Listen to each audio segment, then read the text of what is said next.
사도 바울은 로마서 8장 26절부터 30절에 기도에 대해서 말씀하면서 성령은 우리의 연약함을 도와서 기도하게 만들어 주신다 그랬습니다.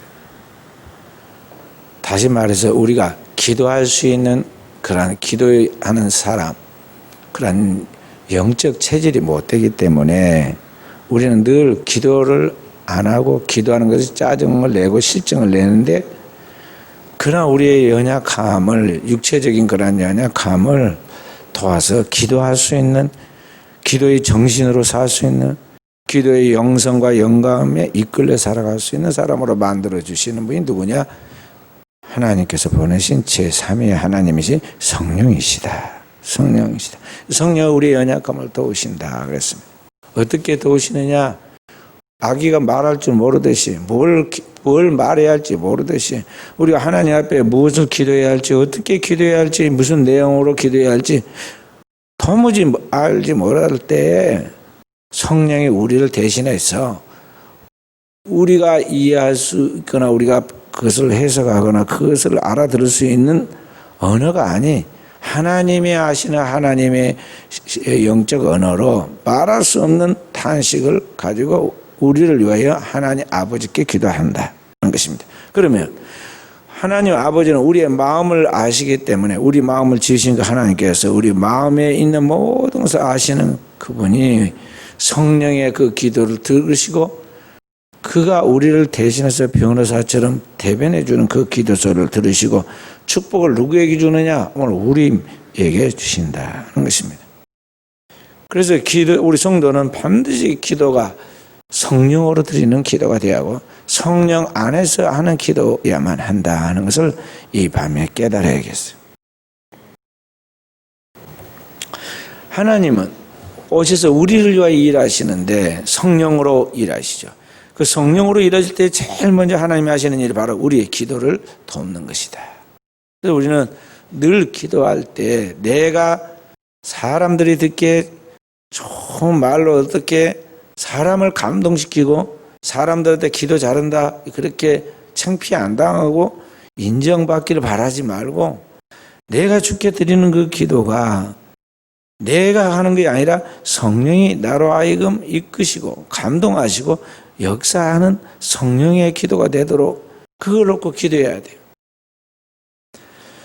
그래서 우리가 이와 같이 기도할 때 이제 성령이 실제로 우리를 개입하셔서 도우십니다.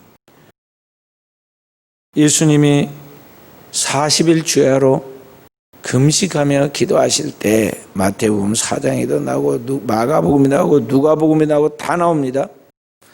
거기에 보면은 기도하실 때 거기 천사가 나타나 힘을 돕더라 그랬어요.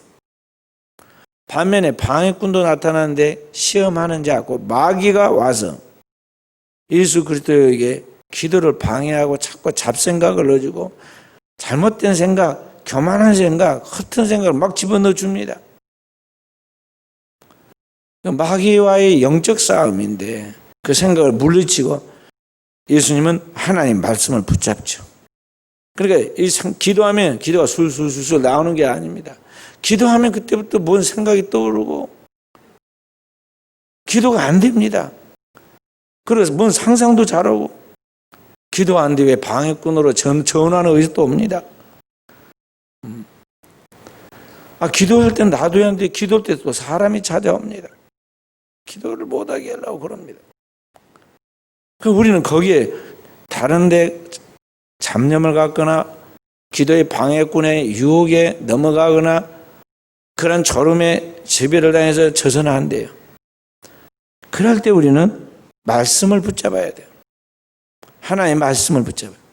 예수님은 마귀가 와서 시험하고 기도를 방해할 때 주님은 3번 다 마귀를 물리치고 기도에 성공했는데 그 기도가 붙잡은 게 뭐냐면 하나님의 말씀이에요. 기록하였으되 사람이 떡으로만 사는 것이 아니요 하나님의 입으로 나오는 모든 말씀으로 살 것이니라. 정확한 하나님의 말씀을 딱 부여잡고 그 말씀의 반석에 서죠. 마귀가 떠나가.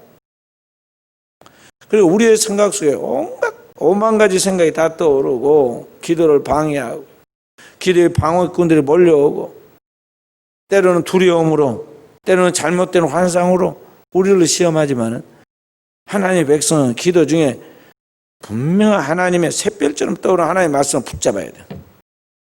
그러니까 평상시 하나님의 말씀 성경을 안 읽은 사람은 어렵겠죠? 그 성경 안 읽은 사람은 기도하고 하나님 말씀을 붙잡고 나가는 게 아니라 기도하다가 자기 느낌을 믿어요. 기도하다가 자기가 지금까지 살아오면서 그 짧은 생애 가운데서 보고 듣고 느끼면서 생각했던 그 자기의 사고 체계와 경험의 한계 안에서 자기 느끼는 감정을 믿었고 그런 것들에 대하여 자기 생각에 떠오르는 생각을 믿어요. 경솔하게 말을 하거나 해석을 잘못합니다. 기도를 했더니 기분이 좋아졌다. 기도했더니 갑자기 온몸이 뜨거워졌다. 발가락이 뜨끈뜨끈해지면서 멋졌다. 별 이상한 해석을 다 합니다. 영은 감각할 수 있는 게 아니에요. 그런 게 아니다 말이에요. 하나님의 말씀은 생생하고 분명하게 내 안에 나의 이성, 나의 감정, 나의 모든 것들이 다 통과해도 거기에 영향받지 않냐고 분명한 하나님의 말씀에 내 안에 영과 혼과 육을 관통해서 딱 그 안에 서는 거예요. 확실하게 말씀이 그에게 세워져. 그래서 그 말씀이 지금도 마찬가지고 10년 후의 기도도 마찬가지고 20년 후의 기도도 마찬가지고 그 하나님의 말씀은 그대로 진리이기 때문에 영원토록 변함없이 그대로 되는 거예요. 그러니까 진짜 하나님을 믿고 성경을 보고 그 하나님의 말씀 속에 답을 찾는 사람이라면 오늘 감각이나 감정이나 느낌을 의지하지 말고 또 다른 사람이 하는 말을 믿고 그 사람의 말을 의존하지도 말고 성경을 통해 하나님이 내게 말씀하신 그 말씀을 진실한 진리의 말씀을 믿어야 돼. 그런 체계가 세워지고 그런 말씀의 중심에 딱 설 때까지 자기 자신이 꾸준히 영적 성숙을 이루고 그런 단계로 자라가야 하는 것입니다. 어떤 목사님, 후배 목사님과 제가 식사를 했습니다. 목사님이 이야기를 하십니다. 아들이 신학을 지금 공부해서 목사가 됐는데 아유 잘하셨습니다. 목사 가정에서 목사가 나오기 어려운데 그렇게 대를 이어서 주의종이 나와서 축하드립니다. 근데 어떻게 신학을 한다고 하던가요? 그러니까 처음에 신학을 공부해라 그러니까 안 한다고 절대 안 한다고 그렇게 이야기를 했는데 고등학교 3학년 대 가니까 생각을 바꿨다는 거예요. 대학교 입시 들어가기 전이니까 그러겠죠. 어떻게 바꿨느냐.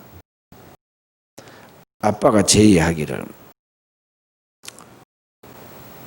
너가 기도원에 기도하러 가가지고 그 기도원에 원장이 기도를 많이 하는 권사님인데 가서 너가 기도하고 권사님이 안수기도를 할 때 너 신학해라 그러면 너 그게 하나님의 응답인 줄 알고 가야 한다. 만약에 그 권사님이 그런 말을 안 하면 너 신학교 안 가도 좋다 그랬다는 거예요. 아 그랬는데 데리고 기도원을 갔는데 이제 원장 권사님이 기도를 해줬다는 거예요. 하는데 내가 그런 말을 잘 안 하는데 우리 학생은 특별히 내가 보니까 신학을 공부해가지고 목사가 돼야 할 사람이다. 하필 그렇게 말했다는 거예요. 그러니까 아빠가 하는 말과 기도원의 원장이 하는 말이 딱 맞아떨어져가지고 알겠다고 신학을 공부하겠다고 그래서 신학을 공부해서 지금 준비하고 있다고 하더라고요. 하나님은 우리의 어리석은 방법을 통해서도 역사하시기도 하지만은요. 사실 그렇게 해가지고 신학을 공부했다 나니 다 마치고 목회 안 하고 장사로 간 사람도 있고 다른 일반 직장에 하는 사람도 있어요.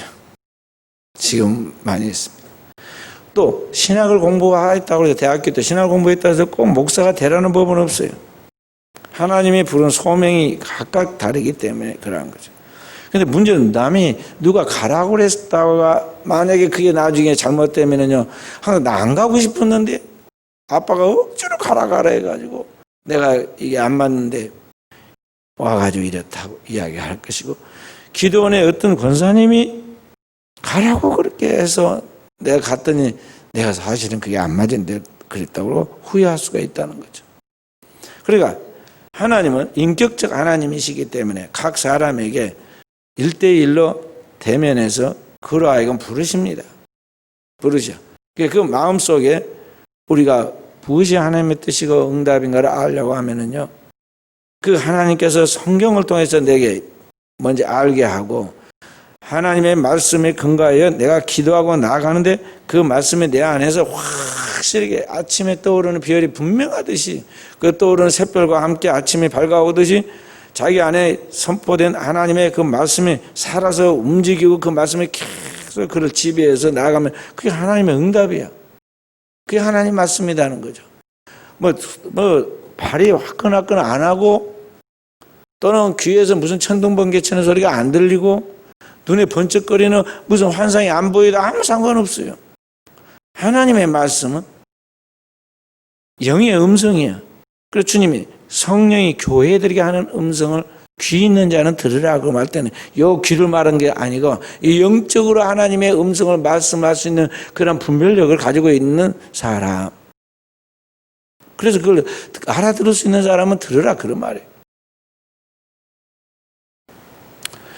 그렇기 때문에 우리가 하나님 앞에 기도하면서 이제 하나님의 분명한 말씀 속에서 답을 딱 잡고 나가게 되면 그게 하나님의 음성인데 그 하나님의 말씀을 붙잡고 딱 나가면 어둠이 물러가듯이 마귀는 다 떠나가게 되고 내 앞에 가로막은 장벽도 혼란한 문제들이 다 정리가 되게 되고 있어요. 그리고 결국에 가서 어떻게 되느냐, 모든 것이 합력하여 선을 이루느니라 하신 말씀처럼 그 모든 결과가 합하여 모든 그 결과가 선으로 이루어진다는 것을 알 수가 있어요. 그래서 하나님 앞에서 우리 그리스도인의 삶은 지나놓고 보면 그것이 하나님의 선한 도우심, 은혜였다는 것을 알게 되는 거예요.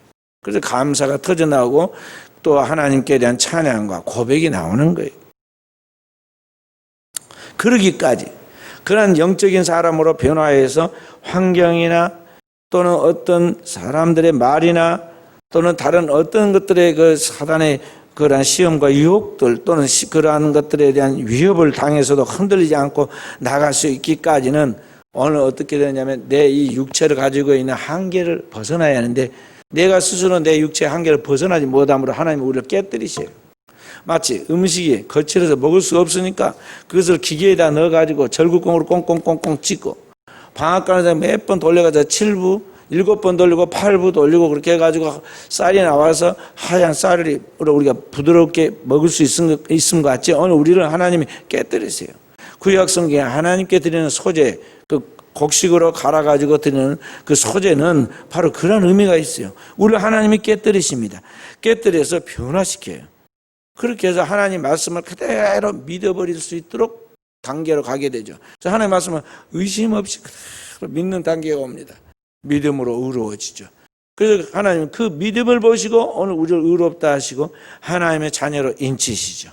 그렇게 하면서 우리가 이제 그때부터 변화되기 시작합니다. 깨진 곡식을 가지고 전병도 만들고 떡도 만들고 음식을 또 만들듯이 오늘 하나님께서 우리를 이제 하나하나 하나님의 사람으로 만들어 가세요. 그리스도의 거룩한 그러한 하나님의 백성으로서의 면모를 갖추도록 만드신다는 거죠. 그게 뭐냐면 성화라고 그래요. 성화. 그리스도인의 그래서 신앙 단계는 깨지고 믿음으로 의로워지고 그리고 성화의 단계를 거칩니다. 어디까지 가느냐? 그 아들의 형상, 하나님의 아들의 그 본래의 형상이신 예수 그리스도의 그 원형을 갖출 때까지 완전하게 하나님 나라에 들어가기에 부족함 없는 그 단계에 들어가기까지 하나님은 우리를 끊임없이 간섭하시고 다루시고 역사하신다는 거죠. 그것을 영화의 단계라고 그래요. 영화의 단계. 그래서 그리스도인의 신앙에 있어서 절대 버리지 말아야 할 귀한 특성이 뭐냐면은 부지런함이고 끝까지 주님의 은혜를 사모하여 붙잡고 나가는 열정이고 주님의 나라에 가기까지 침에 걸리지 말고 하나님 말씀 안에서 자라가야 중요한 그러한 사명이 우리 그리스도인에게 있다. 삶의 자세가 그런 자세가 필요하다는 것을 우리가 알아야겠어요. 아이고 이 나이에 내가 뭐 공부를 하면 얼마나 하고 성경을 알면 얼마나 알겠느냐고 그렇게 하면서 자포자기면 안 돼요. 늦게서 하나님의 은혜의 소중함을 알고 그때서 성경을 필사하신 분도 계시고 그때 테이프로 듣는 분들 또 그걸 읽어가는 분들도 많은데요. 눈이 청명해가지고 젊어가지고 한 번 보면 쏙쏙 다 들어올 때 알면 얼마나 좋겠어요. 근데 그때는 다 쓸데없는 데 본 거 보고 시간 낭비, 정력 다 낭비해놓고 나중에 눈이 새가지고 돋보기 쓰고 일반 안경 썼다 돋보기 썼다가 막 불편하게 그렇게 하면서 성경을 떠듬떠듬 읽습니다. 저희 어머니는 100살이 다 되셨는데 지금도 성경을 보십니다. 보죠. 떠듬떠듬 보시죠.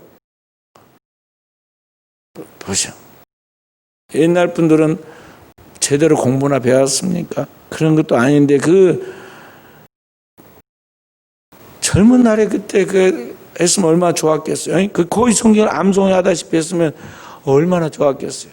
근데 그 하나님 말씀을 나중에 하려니까 얼마나 고생스러워요. 어찌됐든 우리는 하나님 앞에서 그리스도의 그 형상을 원형을 갖추기까지 우리는 쉬지 말고 하나님 앞에 나가도록 해야 한다는 것입니다. 그렇게 우리 성도들이 하나님 앞에서 영적 삶을 살아서 하나님 앞에 살아가도록 하려면은 우리가 제일 먼저 통과해야 할 관문이 기도의 관문이다. 기도의 관문이다. 그래서 이 기도에서 시작해서 기도로 끝나는 거예요. 성도의 생활은. 성도가 기도할 때 그 기도가 이제 가장 중요한데 문제는 그 기도가 인력으로 안 된다 하는 것을 말씀을 드렸어요. 인력으로 안 돼. 그건 어떻게 되느냐? 내가 하려고 한다, 해야 한다는 의무감은 되는 게 아니라 성령이 나를 도우셔야 기도가 되는 거예요. 그래서 이 성령 안에서 기도할 수 있도록 우리는 늘 하나님의 성령이 나를 붙잡아서 나로 하여금 하나님 앞에 깨어있는 삶을 살게 해달라고 간구해야 돼요. 그래서 기도하려고 스스로 힘을 써야 합니다. 저절로 기도가 그냥 척척척척 되면 얼마나 좋겠어요. 그러나 기도하기까지 매일매일 영적 싸움이에요. 매일 내 육체를 쳐서 좀 더 자고 싶은, 좀 더 눕고 싶은, 5분만 더 쉬고 싶은 그러한 내 육신의 피곤함과 그 연약함을 그걸 깨뜨리고 일어나서 하나님 앞에 기도하려고 하는 그러한 기도의 열정과 열심을 계속 가지면, 힘쓰면 이제 그때 성령이 나의 연약함을 도우시는 거예요. 일단 몸을 일으키려면 갈 수 있는 힘을 하나님 주십니다. 예배만 드리고 와서 오늘은 기도 못하고 그냥 들어가서 자야겠다 그렇게 생각했다가도 기도하면 하나님이 새 힘을 주십니다. 분명히 잠을 자야지 몸이 컨디션이 풀릴 것 같은데 기도하면 하나님께서 새 힘을 주세요. 마귀한테 속으면 안 돼. 그러니까 이 육신의 힘이 있고 영의 힘이 있는데 영적인 새 힘을 하나님이 피곤함을 이길 수 있고 피곤함을 초월해서 나갈 수 있는 그런 힘을 주세요. 그래서 그렇게 성령을 쫓아서 이제 기도하게 되면 내 안에 있는 육신의 욕망, 육신의 소욕들이 그리고 내 안에 그동안 몸에 배어있는 죄의 습관과 죄의 생각들이 하나하나 떠나가게 되고 그리고 하나님 안에서 그 진리의 말씀을 따라 그리스도의 형상을 이루며 살아갈 수 있도록 내 안에 영적인 하나님의 힘, 영력을 주세요. 그리고 그렇게 살아갈 수 있도록 하는 그 사람에게 영적인 표적을 주는데 영적 권세를 주는데 주님이 말씀하신 지금까지 귀신이 떠나가고 죽은 자가 살아나고 병든 자가 손을 얹으면 낫게 하는 하나님의 역사가 우리에게 따르게 된다는 것이죠. 그래서 그리스도인은 성령으로 살고 성령으로 행하며 성령을 따라 기도하는 사람으로 더 자리매김을 해야 돼요. 그렇지 않고 우리가 그냥 교회만 왔다 갔다 하면은 하나님 말씀을 이해도 못할 뿐만 아니라 또 하나님의 말씀을 살 수가 없고 또 그 하나님의 말씀을 따라서 거룩함을 유지할 수 없기 때문에 교회를 다니면서 천사처럼 흉내를 내려고 그러니까 어떻게 되느냐? 위선자가 되고 말아요. 그리고 나도 모르게 합리화하다가 보니까 거짓말이 나와. 거짓말쟁이가 되고 만다는 것이. 그래서 세상 사람들이 볼 때는 위선자라고 그러죠. 앞과 뒤가 다른. 그럼 위선자라고 그래요. 그래서 우리 그리스도인은 반드시 갖추고 회복해야 할 것이 뭐냐면 이 성령으로 기도하는 사람이 되도록 이 자세를 갖춰라 하는 것이죠. 이번 우리가 100일 동안 기도하는 것은요, 이제 성공해보면 하나님은 심은 대로 거두게 하시는데 쌓은 선에서 선을 낳게 하시죠. 많이 심으면 많이 거두게 하세요. 그러니까 우리가 많이 기도해 놓으면 하나님 많은 결실을 우리의 삶 속에 개입해서 나타내 주신데 하나님의 꿈을 가지고 우리가 작정하고 기도해 나가도록 해야겠어요. 그러면 하나님께서 우리 가운데 역사하십니다. 여러 가지로 역사하실 거예요. 그래서 기도하고 나아갈 때 하나님께서 우리의 삶 속에 이제 넘치는 은혜를 어떻게 주실 것인지 우리는 지금 예측 못합니다. 하나님 이 사람은 이렇게 저 사람은 저렇게 각각 역사를 하십니다. 그리고 기도하는 때 우리는 계산하지 말아야 돼요. 숫자를 시간을 계산하지 말고 기도해야 돼요. 기도가 될 때는 뭐처럼 기도가 되니까요. 그냥 시간을 잊어버리고 기도해야 돼요. 제가 대학교 수능 시험을 그때는 대학교 무슨 시험이라고 그랬는데요. 아니 수능 시험을 네? 학력고사라고 그랬나요? 그걸 보는데 그날이 얼마나 중요한 날입니까? 대학교 시험 보는 날인데 제가 이름도 안 잊어먹어. 우리 고등학교 학생들이 광주에 가서 여기에서 이제 숙소를 정해가지고 옆에 있는 가장 가까운 교회를 찾아보니까 서현교회라는 교회가 있더라고. 다리 건너서. 그래서 기도를 했어요. 평상시 같이 기도를 했는데 기도를 깊이 하다 보니까 9시가 되었더라고. 눈을 뜨니까. 9시까지는 입시를 해가지고 9시 15분인가 이게 1교시가 시작되는데 9시가 돼버렸어. 그거 어찌겠어요? 다 가버렸지 뭐. 여고원에서 나와가지고 다 학생들 가버렸어. 제가 어떻게 찾아갔는지 모르지만 하여간 내 시험장에 광고를 갔더니 거기서부터 들여보내지 않은 거예요. 아니 나 오늘 시험 보는 사람인데 시험 보러 갔다고 내가 사정사정을 해갖고 들어갔어요. 이게 평상시에 늘 아침이면 제가 자전거를 타고 이제 학교로 갑니다. 가는 중간에가 저희 교회가 있어요. 교회에 들어가면 제가 9시까지 기도를 꼭 했거든요. 9시 15분에 1교시 시작한 게 그 사이에 자전거 급하게 몰면은 10분이면 가니까 거기까지 이제 도로가 좋아서.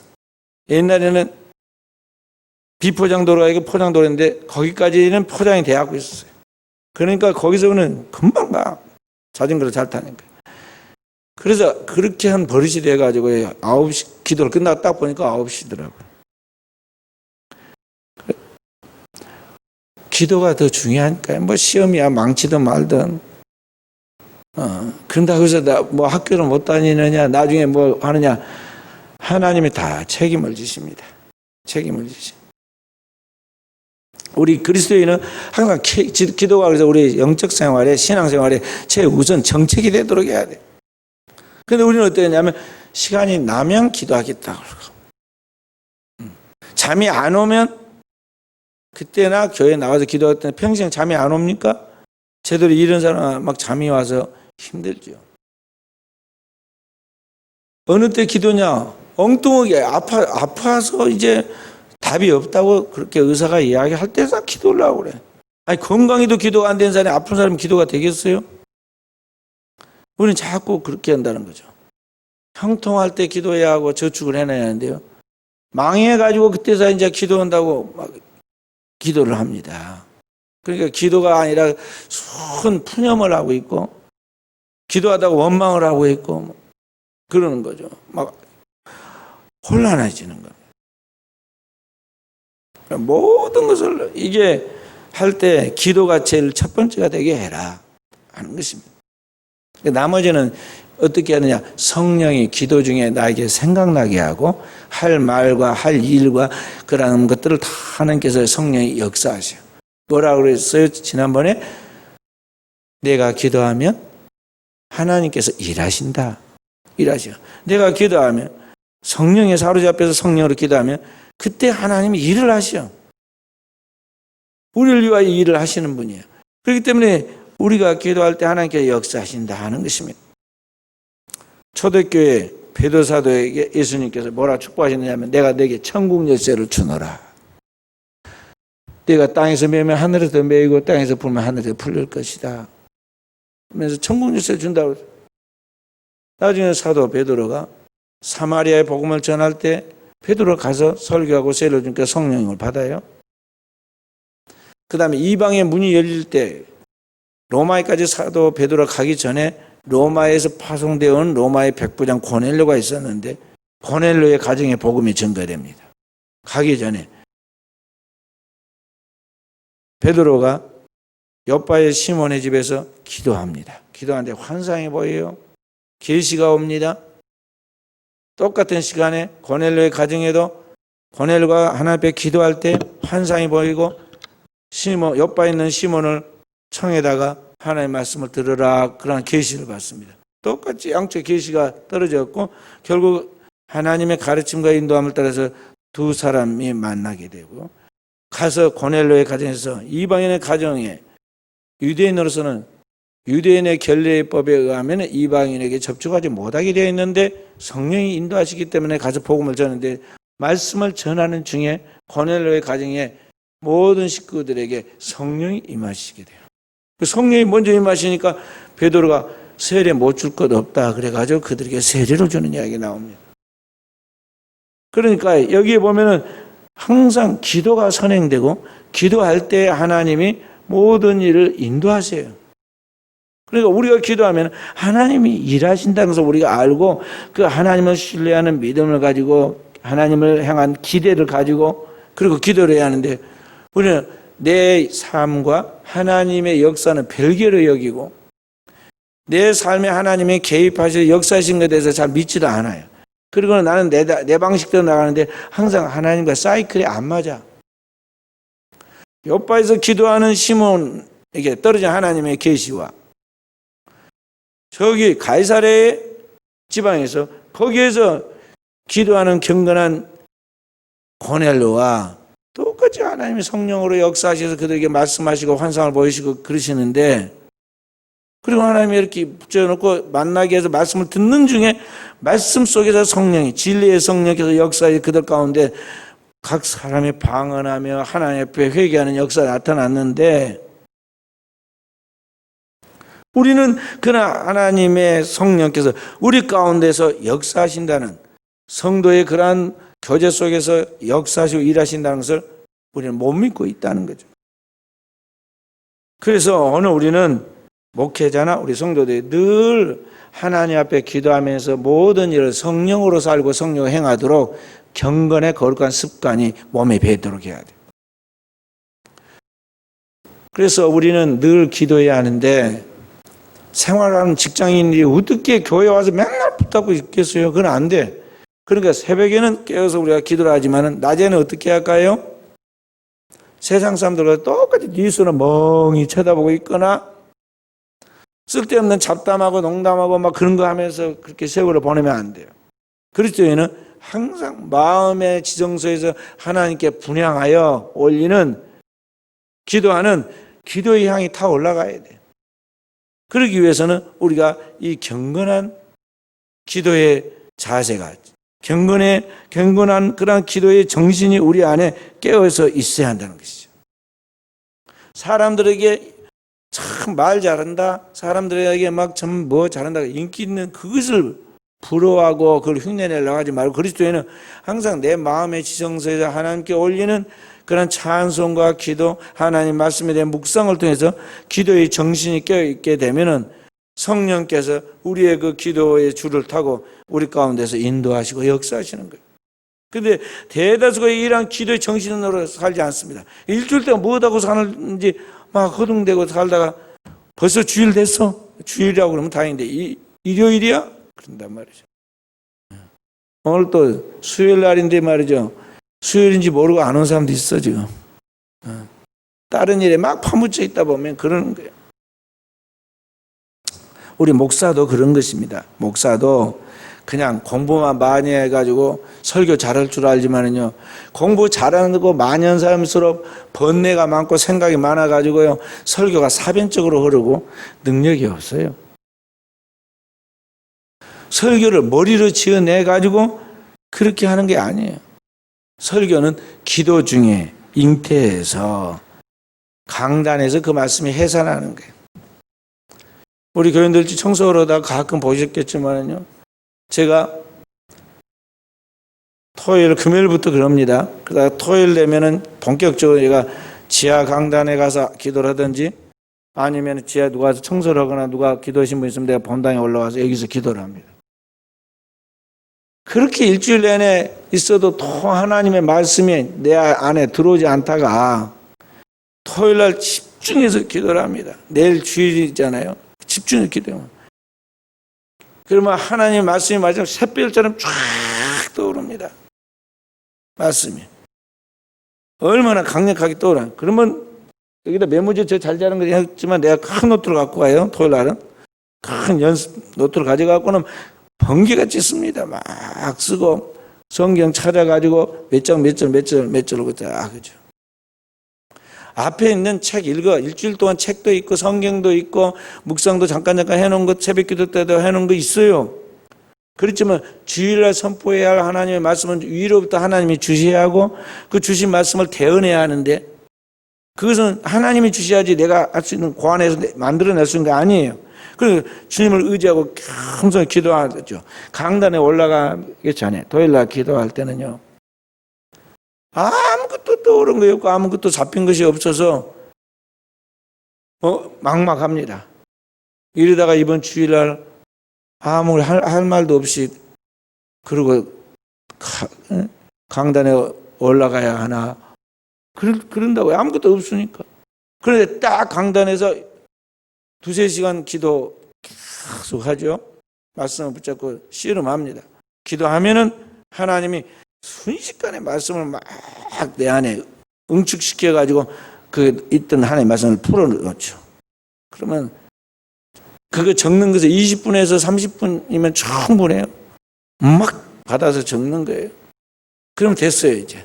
오후에는 뭐 하면 될까요? 컴퓨터에 워드 작업하고. 우리 서령이도 알아들을 수 있는 예화 찾아놓은 거 거기에 맞춰서 넣고. 신기하기도 하나님 딱딱 그런 거 미리 다 자료 같은 걸 찾아놓게 해, 미리. 그리고 딱 하고. 주일날은 뭐만 하면 되느냐? 믿음으로 대언만 하면 돼요. 대언만. 꼭 목회자가 하나님의 성령의 인도함을 받아서 기도의 정신을 깨어 있다가 받은 말씀을 따라 그 말씀을 선포하고 나아가야 돼요. 성도들도 그 받은 말씀과 그 말씀을 가지고 일주일 동안 생활에 나아갈 때 항상 성령이 우리의 삶을 인도해 주시도록 기도해야 하고, 기도하면 하나님이 순간순간 우리의 삶을 그렇게 인도하십니다. 어떤 사람 이렇게, 어떤 사람 저렇게. 하나님은 각자의 수준에 맞게 하나님이 그 인생에 꽃을 피우고 열매를 맺도록 인도하신다는 거죠. 이 그리스도인의 영적 생활이에요. 근데 이것이 영적 생활이 몸의 패턴으로 딱 그에게 구도에 이게 젖어 있어야 하고 그렇게 자라가야 하는데, 이게 제대로 안 되면 어떻게 되냐면, 오늘은 교회 와서 예배 드릴 때 은혜가 충만해서 천국에 있는 것 같은데 내일은 또 세상에 가가지고 나같이 엉망진창인 사람이 없는 그런 사람이 되고 말아요.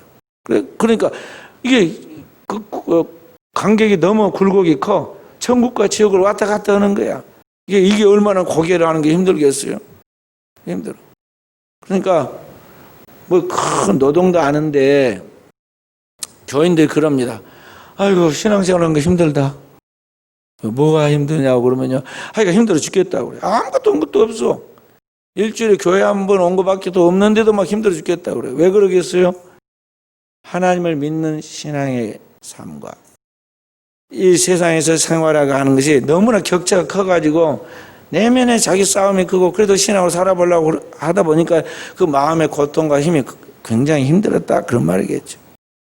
그런데 평상시 이렇게 영적으로 살면서 기도의 정신으로 살며 나아가는 그 사람, 그 말씀을 붙잡고 나아가는 사람은 성령이 그의 삶을 개입하셔서 도우십니다. 순간순간 임마누엘 되시는 하나님께서 우리를 도우시는데 하나님이 사람도 붙여 줍니다. 환경도 조성해 줍니다. 그리고 앞으로 나아가는 길에도 하나님이 역사해 주세요. 세밀하게 간섭하세요. 나는 이렇게 하려고 계획을 세웠는데 실제로 가서 현장에 부딪혀보면 하나님 저렇게 인도하시는데 결과를 보면 하나님이 인도하심이 옳았어요. 그런 성령의 인도를 받지 못한 사람은 어떤 일이 생길까요? 내가 이렇게 계획해서 성령이 이렇게 이끌어가는데 그것도 모르고 내가 계획한 대로 사람이 안 나타났다, 안 만나졌다, 뭔 일이 안 됐다 그러면 어쩔까요? 팍 짜증이 나는 거예요. 그래가지고 사람과 싸우고 왜 왔느냐 안 왔느냐, 내가 이렇게 했는데 왜 하지 않았느냐, 그러면 막 사람과 싸우고 그것이 또 이제 스트레스가 되고 공격을 받아가지고 자신에게 상처가 돼가지고 그 스스로 고통 속에서 막 괴로워하고 그러잖아요. 영적 삶을 안 사니까 그런 거예요. 나는 이렇게 계획을 세워서 마음의 경영한 사람이 있어요. 그러나 그 말에 응답은 하나님께 있기 때문에 기도하고 나가는 성도들은 그걸 금방 캐치하는데 아니구나, 하나님 이렇게 인도하시구나. 얼른 하나님 인도함을 따라갑니다. 그러면 물이 흐르듯이 쑥 가요. 그리고 나중에 보면은 내가 생각해서 이렇게 생각하면 좋을 것 같았지만 그것은 내 생각이고 진짜 하나님 인도하시면 너무나 크고 완벽하게 잘해 주셨다고. 최고가 나와. 그거는 영적 생활을 살아야지 그리스도인의 삶이 진정한 성공하게 되고 축복을 받게 된다 하는 것입니다. 목회만이 아니고 성도의 모든 삶이 그렇게 돼야 돼요. 그래서 오늘 우리는 하나님 앞에서 꾸준히 기도하는 생활을 시간 낭비다, 비생산적이다, 나는 세상 다른 친구들처럼 놀지 못해서 참 그렇다, 그렇게 생각하지 말고 우리는 그것이 제일 내 인생의 축복된 삶의 패턴인 줄 알고 그것이 내 인생의 위기인 줄 알고 다른 사람이 어떻게 하든 나는 내 길을 걸어가야 돼요. 하나님 앞에서 그 영원한 말씀을 붙잡고 그 말씀 있는 믿음으로 기도하고 나아가면 성령이 그때부터 이제 나를 새롭게 인도하시고 만들어 가십니다. 그래서 영의 사람이 되게 해요. 영적 사람이 되게 한다는 것이죠. 그래서 겉사람은 그대로 있는 것 같지만 속사람, 내 영혼의 속사람은 커집니다. 영적인 사람의 지각이 발달해가지고 영적으로 똑똑해지고요. 그리고 영적인 힘이 생겨가지고 세상 사람들처럼 이런 세상의 돈의 힘이나 권력의 힘이나 다른 어떤 육체의 힘이 아니라 영의 힘이 생겨가지고 생각한 대로 말한 대로 그 모든 것들이 정확하게 되게 되고 있어요. 권세가 주어진다는 거죠. 그래서 그 말은 하나도 땅에 떨어져 없어져 버린 게 아니라 다 하늘에 상달되어 가지고 하나님의 응답으로 우리에게 돌아오게 되고 있어요. 그래서 그리스도에는 이러한 영성과 영력을 갖추는 성도가 되어서 나아갈 때 다른 사람을 도울 수가 있는 거죠. 내 자신도 그 길을 흐트러진 길이 아니라 반듯하게 갈 뿐만 아니라 고통 속에 방황하며 여러 가지 흔들리는 영혼들이 무언가 의지하고 싶은 대상을 찾고 있는 이때 진정한 그리스도인이 은혜 있고 영력 있고 지혜 있는 그리스도인이 그를 곁에서 도와줌으로 그를 의존하게 되고 그의 말을 신뢰하게 되고 그렇게 해서 전도가 되며 그 영혼은 진짜 알곡으로 교회에서 충성하게 되는 거예요. 이런 사람은 어떻게 되냐? 나중간자가 먼저 가는 거예요. 전도받았는데 그 사람 더 잘합니다. 아브라함보다 이삭이, 이삭보다는 야곱이, 야곱보다는 요셉이 계속 영적 계보가 보면 발전해 가잖아요. 점진적 계시로 발전해 가듯이 오늘 영적 세계도 그러한 거예요. 그래서 우리 그리스도인에서 우리 사랑하는 성도들이 모든 생활의 범사가 하나님 앞에서 기도를 시작해서 기도로 나아가게 하되 성령 안에서 성령이 이끄시는 그러한 기도, 성령에 사로잡혀 있는 기도, 성령으로 해서 성령으로 맞추는 그러한 기도 생활이 되도록 항상 기도하기를 힘써야겠어요. 사도 바울은 에베소 교인들에게 이야기하기로 무시로 성령 안에서 기도하기를 힘쓰라 그랬어요. 항상 기도하는 정신으로 살아갈 수 있도록 노력하라는 것이죠. 그런 가운데 성령의 우리의 모든 부분을 도우신다. 우리의 연약함을 따라 도와서 기도하는 것부터 시작해서 모든 것이 합력해서 선을 이루어서 하나님께 영광 돌려지기까지 오늘 하나님은 그 뜻을 쉬지 않고 이루어 가신다 하는 걸 알고, 오늘 또 우리 모두 하나님 앞에 기도할 때 이러한 성령의 기도를 드리는, 성령 안에서 응답되는 그런 기도에 관세 있는 종들이 되기를 주의 이름으로 축원드립니다.